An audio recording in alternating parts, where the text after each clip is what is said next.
Kamusta na mga kalay? Ito po ang Apo Adman ng Luntiang Agama Natural Divine Arts and Affiliate. So, paano ba nalalaman na ang isang tao ay nakukulam o di kaya ay nagagayuma o di kaya ay nauusog? So, usog is meron tayong mga palatandaan dyan, di ba? Tulad ng nahihilo, masakit ang ulo, masakit ang tiyan, nasusuka, at parang lalagnatin na hindi mo maintindihan. At sabi nga, ang gamot dito ay kailangan is lawayan siya ng taong nakausog. Pero paano kung hindi natin kilala kung sino nakausog? Ano ang gagawin natin? So kadalasan, ang ilan sa inyo, ipapatingin sa doktor, no? Kaya nga lang, sa mga doktor, hindi nila makita kung ano ang sanhi ng iyong karamdaman. So magsasabi sila ng mga diagnosis at bibigyan kayo ng gamot. Pag umalis kayo ng clinic o ng hospital, balik na naman sa karamdaman. So, kaya naiisip tuloy ng iba na baka nakukulam. Pero paano natin mapapatunayan na talagang kulam nga ang sanhi o usog ng sanhi ng karamdaman na hindi gumagaling sa mga medisina ng doktor? So, ang solusyon diyan ay ang magpatawas. Pumunta kayo sa magtatawas para ma-determine kung ang sakit nyo nga ay usog, kulam, or whatever, no? So, pag na-determine naman na magtatawas na kayo nga ay nakulam o nausog o kaya ay nagayuma, dapat ang magtatawas ninyo ay gagamutin din kayo, bibigyan kayo ng gamot. So, kadalasan ang nagiging problema natin, no? Marami nagsasabi na nagpatawas sila pero hindi sila nagagumagaling at hindi sila hindi nagkakaroon ng solusyon, no? Hindi nagkakaroon ng lunas. So, maaari siguro yung mga manggagamot na inyong lapitan ay hindi talaga totoong manggagamot. Kumbaga nanood lang dito sa TikTok kung paano magtawas pero hindi alam ang gagawin. Tayo po ay alternative medicine practitioner at traditional medicine practitioner, no? At gumagawa tayo ng pagtatawas. Kahit nga sabihin niya sa panggagayuma, gusto niya magpagayuma, kailangan pa rin natin talagang tawasin. The reason why na binibigyan natin ng emphasis o pagpapahalaga ang sistema o pamamaraan ng pagtatawas ay gusto nating masiguro na ang ginagawa nating gamutan ay magiging epektibo. So, ibig sabihin ang pagtatawas, para ang pagtatawas ay hindi lang to pag-detect kung ikaw nga ba talaga ay nakulam, ikaw ay nausog o nagayuma o kung ano man iba pa, no? O nalason.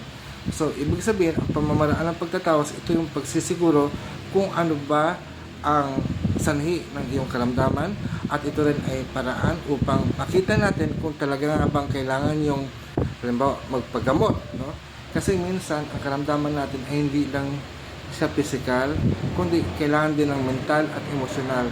So ang gamutan natin ay hindi lang pangkatawan kundi meron din tayong gamutan pangkaisipan at pang damdamin at ganyan din pangkaluluwa at pang spiritual.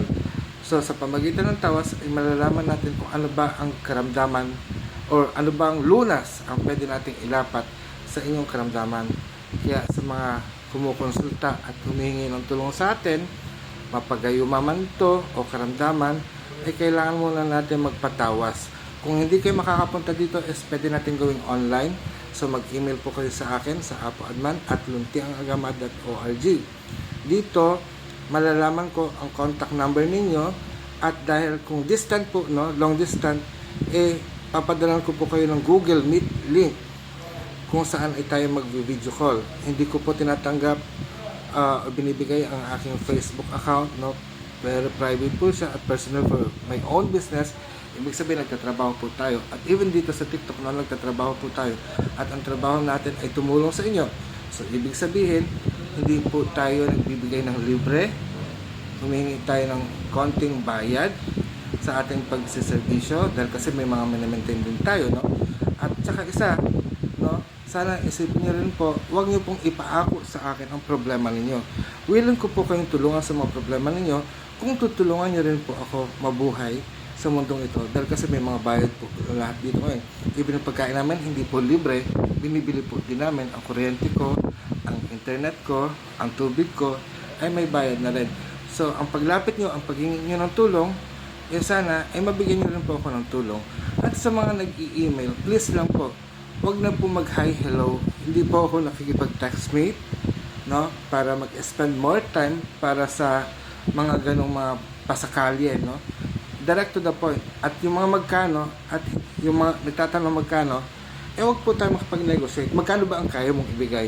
So, tingnan natin kung uugma yung presyo nyo sa serbisyo ko. So, hanggang dito na lang. Maraming salamat. Ito ang Apo Adman ng Luntiang Agama, Natural Divine Art, Shine of Healing. At isa pa pala, sa nagtatanong telephone number ko, bakit niyo po gustong makuha para tumawag kayo? Ang oras po natin ng trabaho ay alas 9 ng umaga hanggang alas 5.